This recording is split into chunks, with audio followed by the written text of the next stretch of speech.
The night I chose love over safety, a woman with 3 names left me at the bus station with a ring in my coat pocket and a note that said I was never supposed to see her again. Years later, a rusted tackle box in my late brother's garage rattled open and proved she had told the truth in a way I never imagined. I found a letter that said our daughter had been born 5 days after she vanished. Hey folks, it's Frank Delaney. Welcome back to After Her Lies. Before I start, I have to ask for a small favor. 96% of you who listen to these old bones talk are not subscribed. That number hurts me. I put my heart into this little corner of the internet, and it makes me sad to see the family sit on the porch, but never come inside. So please hit subscribe, give this a like, and tell me what you think in the comments. I read every word. Now let me tell you about Claire, the woman who changed every map in my life. I was 24 when the summer storm rolled across Lake Erie and turned the sky the color of a bruise. I was a lineman for the power company out by Lorain, Ohio. My boots were always damp, my hands nicked, and my lunch pail smelled like smoked ham no matter what you put in it. I was proud of my work. You climb poles in a storm, and you learn a few things about fear and about the little sounds a bolt makes before it snaps. That night the wind knocked branches across the feeder line behind Meyer's antique barn. Our crew worked until 3 in the morning. When the lights finally blinked back to life, the town came awake like a man with a stiff back. I headed to Ruby's diner for a coffee and a plate of eggs. That's where I first saw her. She wore a red raincoat and had a white scar that cut across the top of her right eyebrow, thin as a fishing line. She sat alone, with a library book open to the middle, but she was not reading. She tapped her fingernail on the sugar dispenser like she was timing something only she could hear. I did the foolish thing and introduced myself. She told me her name was Claire Benton, and she had just moved from Indiana. The way she said it made it sound like a trial she had passed. She joked that Ohio and Indiana were the same place with different gas stations. I laughed too loud. I was a lonely young man who mistook any kind look for an open door. I offered her my umbrella that was missing 3 ribs. She took it like it was gold. We started seeing each other in slow steps. I would finish shifts and find her at the laundromat or on the bench near the courthouse, always with that library book, always sitting where she could see the door. She never let me walk her home. She never ate in the same place 2 nights in a row. She said she loved river water more than the lake, so we would drive down to the Black River and sit on the hood of my truck, breathing the hot smell of mud and iron and night air. When she laughed, she pressed a hand to her stomach as if to keep something inside. She told me she worked at the hospital doing night paperwork. Later, she told me she was teaching at the community college. Another time, she said she helped in a pharmacy. I caught the lie the way a fisherman feels a tug when the fish has only brushed the line. She would smile, shrug, and say that a woman has a right to be a mystery. I did not push. I was good with wires, not with the complicated circuits of a human heart. One evening in August, after my shift, I found her at the roller rink of all places. She rented blue skates, but never stepped on the floor. She sat in the bleachers with the skates in her lap and watched families go around in slow circles. She looked like she had lost her balance on some unseen slope. I sat beside her. She leaned her head on my shoulder and whispered that she felt safe.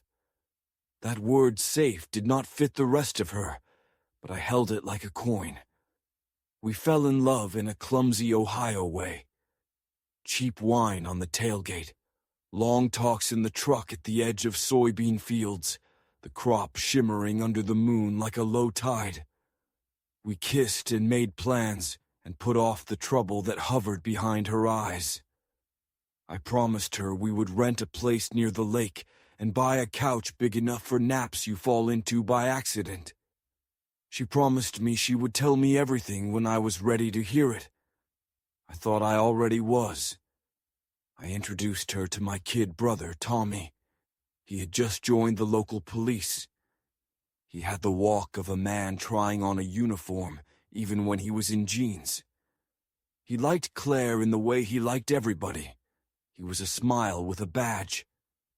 After he met her, he took me aside in the parking lot and said she had a way of scanning a room that cops learn in the academy. He told me not to get my feelings bruised if she left. I told him to mind his business. Brothers say things we regret and then pretend they were jokes. He clapped my shoulder and let it go. The first big lie showed up like hail on a sunny afternoon. I went by the hospital to surprise her with a late dinner. The night clerk had never heard of a Claire Benton. The college listed no such name either. I drove to the pharmacy that had its lights on late. The pharmacist looked up and said I had just missed my wife. Those were his exact words. Your wife was just in here. He laughed and said she had picked up a prescription and called me by a last name I had never heard. He said Mrs. Hart had a way of making the day brighter. I stood there with a paper sack of burgers cooling in my hands. When I asked her about it, she did not pretend. She said her real name was Claire Hart. Benton was a name she used to feel less like herself.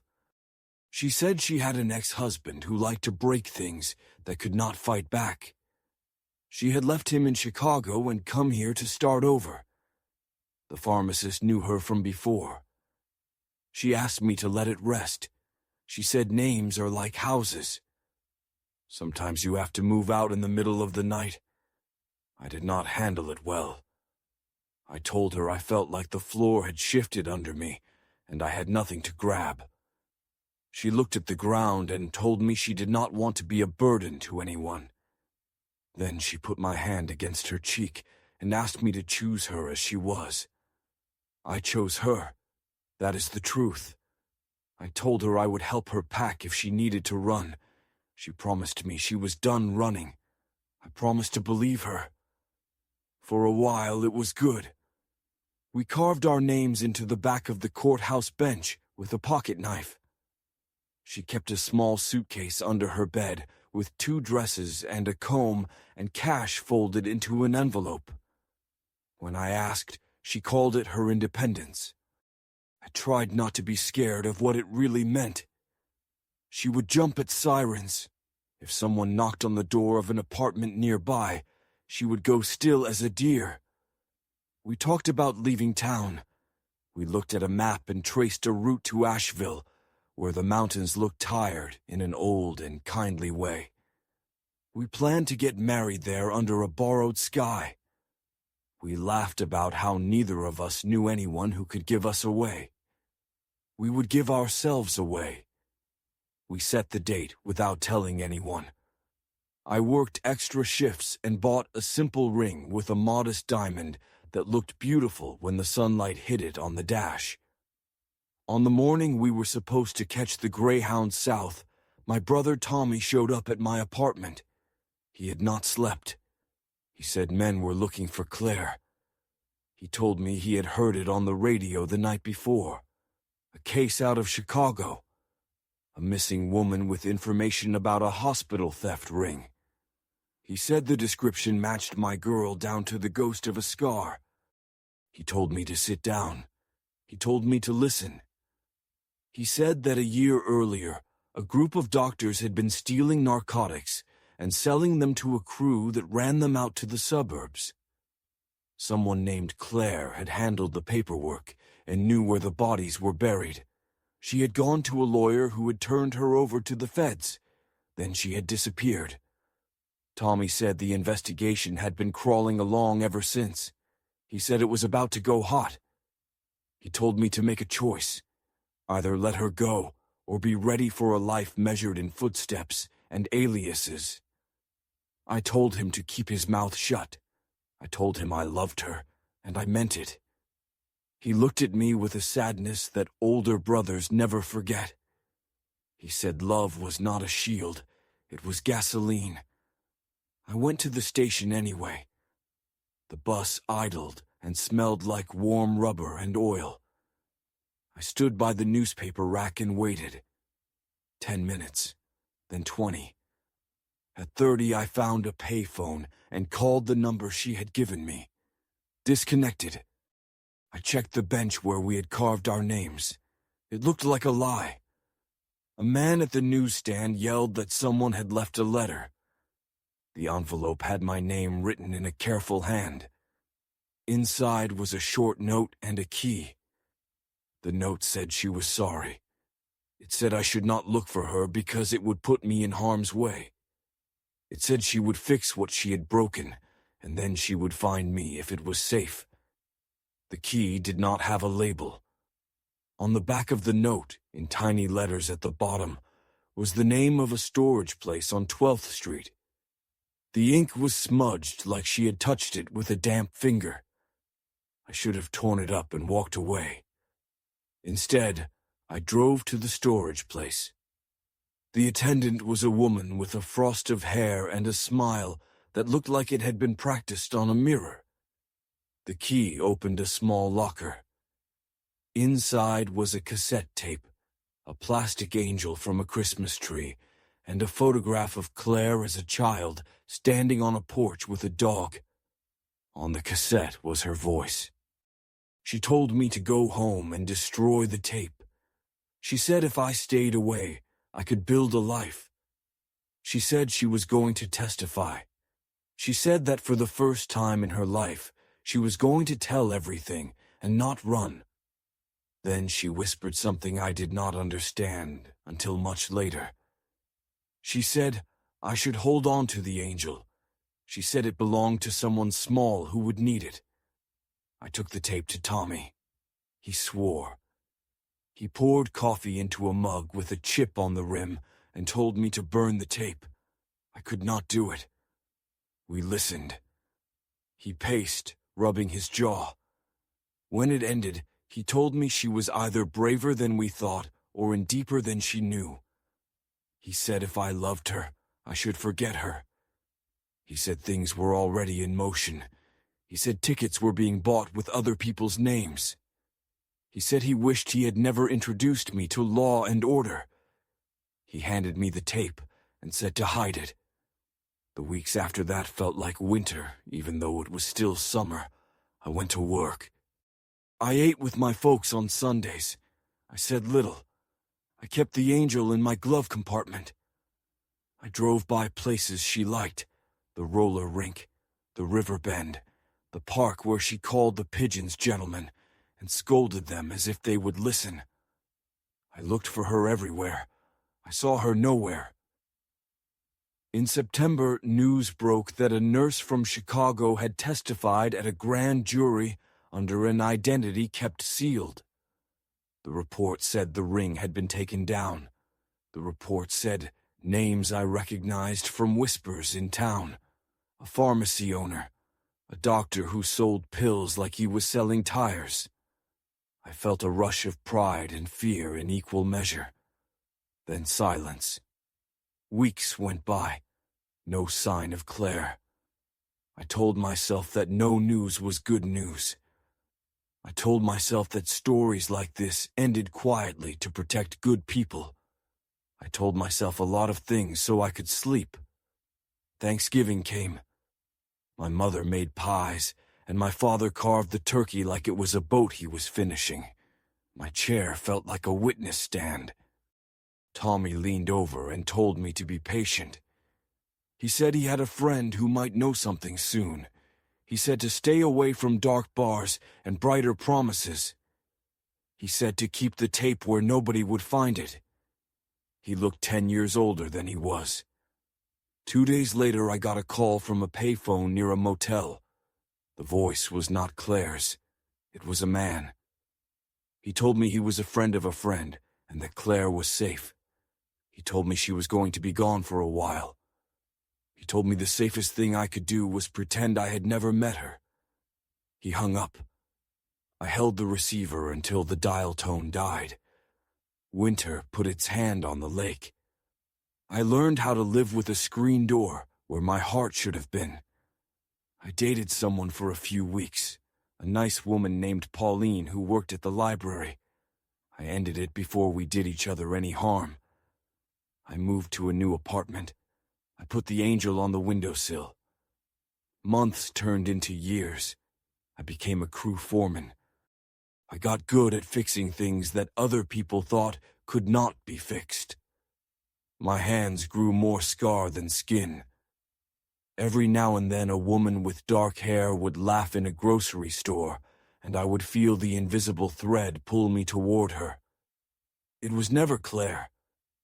I did not hear from her again until a decade had passed. I was 34 when a padded envelope showed up without a return address. Inside was the little angel and a folded letter. Her handwriting had not changed. She told me she was sorry for the damage she had done with the lies she thought she needed. She said she had gotten married before she met me, and that marriage had been its own lie. She told me she had given birth 5 days after the bus station. She said the baby had my dimples. She said she had signed adoption papers because she wanted our child safe in a way she herself had never been. She said she knew I would hate her for it, and she would accept that hate if it meant our child would live without fear. She said the child had been placed with a family out of state. She did not say where. She said she would not contact me again. Then she asked me to forgive her someday, in the way a man forgives the storm for being a storm. I sat at my table with that letter and felt the floor tilt. I wanted to drive until the road ran out. I wanted to find Tommy and break something that could not hit back. I wanted to find the adoptive family and bring a stranger home. Instead, I put the angel back in the glove compartment and went to work the next day. That is what men in my family do. We move lines and bring the lights back on and keep our breathing steady even when the air feels like ice. Life kept going. I married Pauline. It was a good marriage for a long time. We built a modest house and planted a maple tree that grew as slow and stubborn as us. We wanted children and could not have them. That truth settled over us like a fine dust. We stayed kind anyway. We took trips to places with big skies where your heartbeat slows down. She taught me to cook chili without setting off the smoke alarm. I taught her how to fix a tripped breaker. We were happy more often than we were not. She got sick in her 50s. I nursed her through a winter of small battles. She passed on a quiet morning with sunlight on her face. I buried her in a sweater she loved. One year, while I was getting used to empty rooms and my own footsteps, my brother Tommy died in a car accident on a wet road. I had lost the two people who knew me best. Grief makes you either louder or quieter. I started talking to myself in the garage. I recorded a few stories on my phone for no one in particular. My niece showed me how to put them on the internet. After her lies, she wrote as a joke on my first video description, because the story I told the first night was about Claire. The name stuck. Strangers wrote to me about the lies that had built and broken their lives. It felt like sitting on a porch with the whole world. The next twist came as if the dead were moving pieces around the board. After the funeral, I helped clear out Tommy's garage.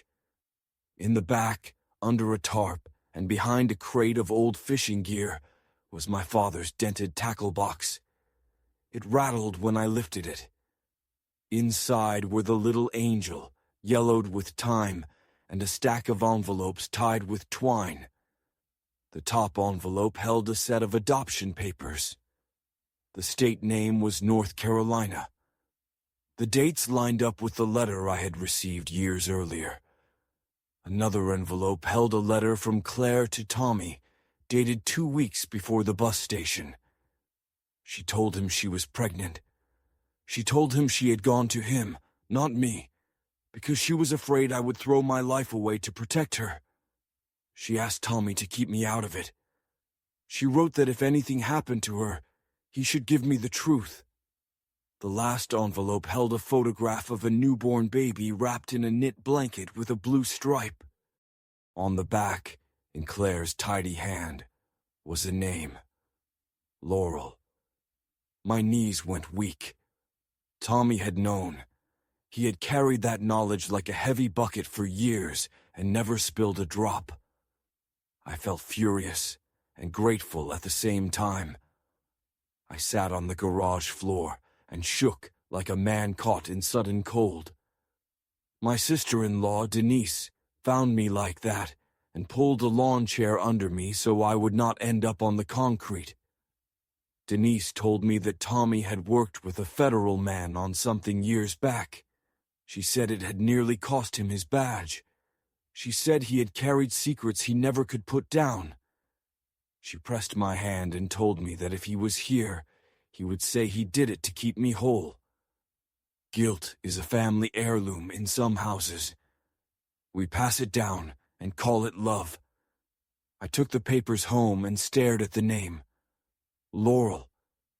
The adoption agency had redacted the last names. But there was a clue. A registered nurse had signed as the witness on the hospital discharge. Her name was written in full. I drove down to the county office and asked for public records.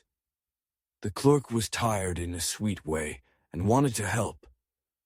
It took 2 days and a lot of old files, but we found the nurse had moved to Asheville. I did not tell the clerk why I was there. I'd learned a few lessons about telling strangers the whole truth. I drove south with the little angel hanging from the mirror by a piece of twine.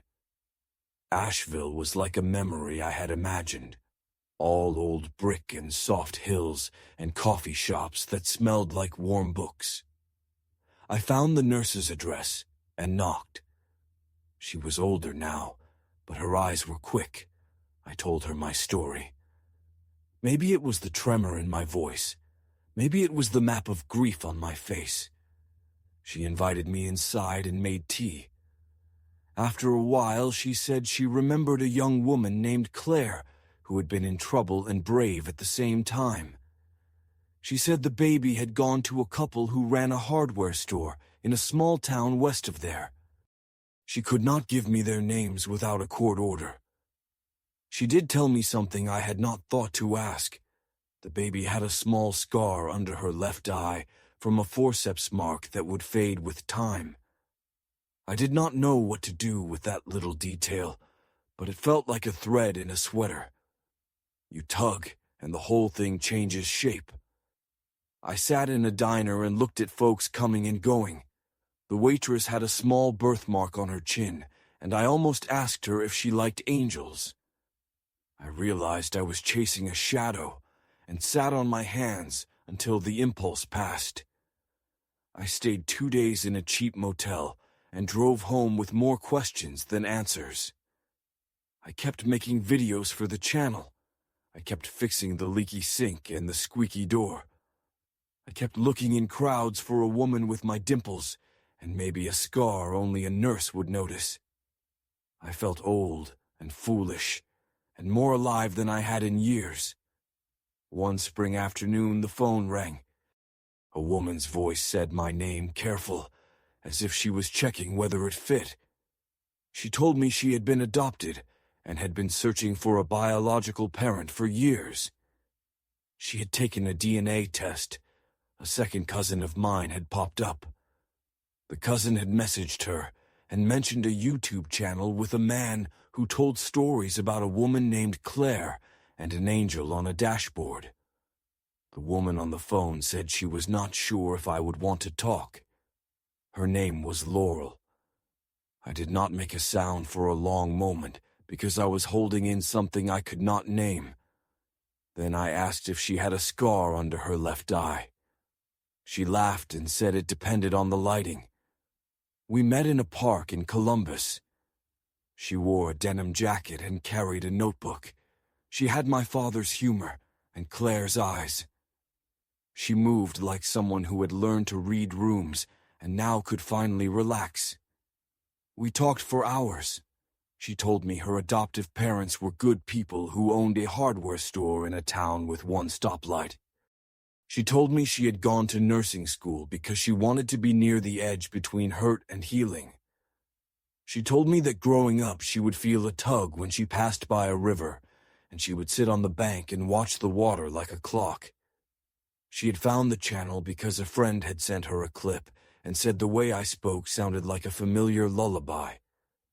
I cried, clumsy and grateful, and Laurel laughed and cried with me. She asked about her mother. I told her the truth as I knew it. I did not make Claire a saint. I did not make her a villain. I made her a person who had been hurt and had learned to survive in ways that sometimes hurt others.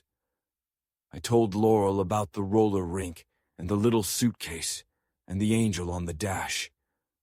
I told her about the bus station and the note and the cassette with the whisper meant for a child not yet born. Laurel asked to hear the tape. I had kept it wrapped in a dish towel in the back of the pantry for decades, like a relic. We sat at my kitchen table and I played it on a cheap player I bought at a thrift store. When Claire's voice filled the room, the years fell away, and the kitchen smelled like rain and coffee and a red coat. Laurel closed her eyes and listened with her hands flat on the table. When it ended, she put her head down and breathed for a while. Then she raised her head and said she had always wanted to hear her mother's voice. We decided not to chase records right away. We let the relationship be a small seed that gets watered and sun. She met Denise and my nephews. She brought me homemade bread that tasted like the first morning of summer. I went to see her in the hospital where she worked. Watching her take a pulse was like watching a magician do the one trick that matters. We walked by the river, and she told me she still felt safe there. She said that maybe the river did what a mother's arms do. Hold you and keep moving. A year later, a letter arrived at my door with no return address. Inside was a program from a memorial service in Arizona with 2 names. Claire's name was there. She had died quietly at a hospice near Flagstaff. There was a phone number on a little sticky note. I sat with that information a long time. Then I called. A nurse answered. She told me Claire had come in under a different name, and only near the end had she given her real one. She had asked if anyone called Frank from Ohio might ring someday. She had left something in a small box. If I was willing to make the trip, it would be mine to claim. I drove west in a car that rattled in a way I love. The desert is a good place to cry, because your tears dry and leave salt on your cheeks that makes you feel like the ocean got lost and found you anyway. At the hospice, a kind man brought out a wooden box. Inside was the plastic angel, a Polaroid of me asleep in the truck with my hat over my eyes, and a letter. She had written it a month before she died. She told me she had stayed alive long enough to see the life she bought. With her lies grow from a thin line to a whole map. She had watched from far away when Laurel graduated nursing school. She had never called because she had been the storm too long and did not want to be weather anymore. She thanked me for choosing her once and for letting her go when it mattered. She asked me to tell the story without making her larger or smaller than life. She wrote one last line that I will carry until the day I walk into the light myself. She wrote that love is the only true thing that survives the names we use, the places we run, and the masks we put on to make it to morning. I drove home holding the box on the passenger seat like it might speak. I told Laurel. We cried and laughed and built a small, strange altar on my mantle. The angel, the Polaroid, the program from the service, the first library card Claire had in Lorraine that I found stuck in an old book. We did not build it to worship her. We built it to remember that people can do hard things and still be good and still hurt you and still be the reason you know what love tastes like.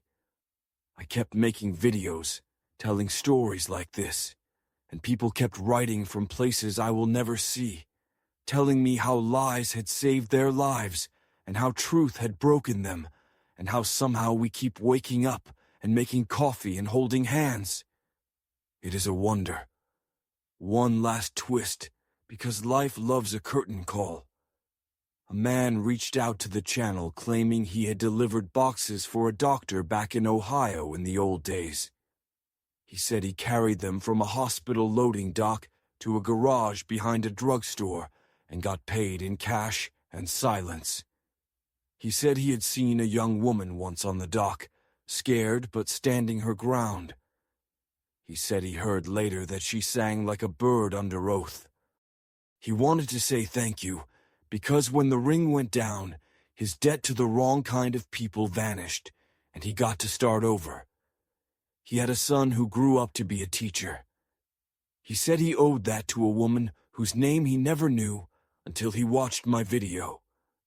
The world is small in the most generous ways sometimes. So that is the story.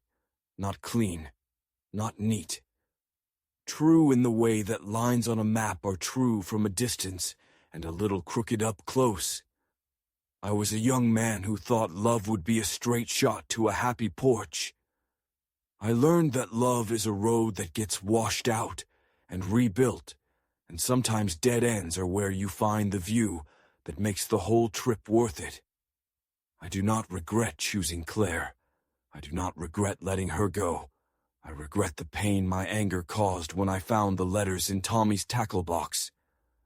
I forgave him, and I hope wherever he is, he forgives me for my rash words shouted to rafters and empty air. Laurel comes by on Sundays. We do not call each other more than we need to. We let life breathe, then we check in. She brings casseroles, and I pretend not to cry when she leaves a Tupperware on the counter with a note that says, "Eat this with a salad, or I will scold you later." We sit on the porch, and sometimes we play back Claire's tape once like a ritual. We talk about the mountains and the lake, and how both are just different kinds of steady.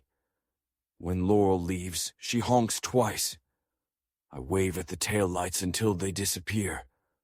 If you ever find yourself at a bus station with a ring in your pocket and a choice to make, I hope you remember that love is honest, even when people are not.